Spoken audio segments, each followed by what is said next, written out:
அஸ்ஸலாமு அலைக்கும் வரஹ்மத்துல்லாஹி வபரகாத்துஹு. அன்பிற்குரிய இஸ்லாமிய சொந்தங்களே, சஹீஹ் புகாரிலே பதிவு செய்யப்பட்ட ஹதீஸ், ஹஸ்ரத் அபூ ஹுரைரா ரலியல்லாஹு தஆலா அன்ஹு அவர்கள் அறிவிக்கின்றார்கள், மன் ஸாம ரமலான ஈமானன் வ இஹ்திஸாபன் குஃபிர லஹு மா தகத்தம மின் தம்பி.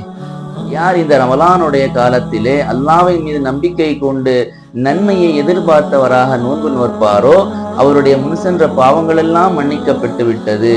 ஒமன் காம லைலத்தல் கத்ரி ஈமானன் வ இஹ்திஸாபன் குஃபிர லஹு மா தகத்தம மின் தம்பி.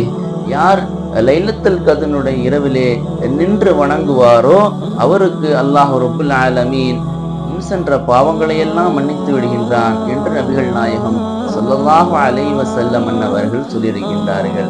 ஆக அன்பிற்குரியவர்களே, இந்த புனிதமிக்க ரமலானுடைய காலத்திலே இந்த கடைசி 10 நாட்களிலே லைலத்துல் கத்ருடைய இரவை தேடக்கூடிய ஒரு நாட்களாக இருக்கிறது. இந்த லைலத்துல் கத்ருடைய இரவிலே நாமெல்லாம் நஃபிலான வணக்கங்களை அதிகப்படுத்திக் கொள்ள வேண்டும். குறிப்பாக இரவெல்லாம் நின்று வணங்குவதற்கு அல்லாஹ் தஆலா நம் அனைவருக்கும் தௌஃபீக் செய்வானாக. அஸ்ஸலாமு அலைக்கும் வரஹ்மத்துல்லாஹி வபரகாத்துஹு.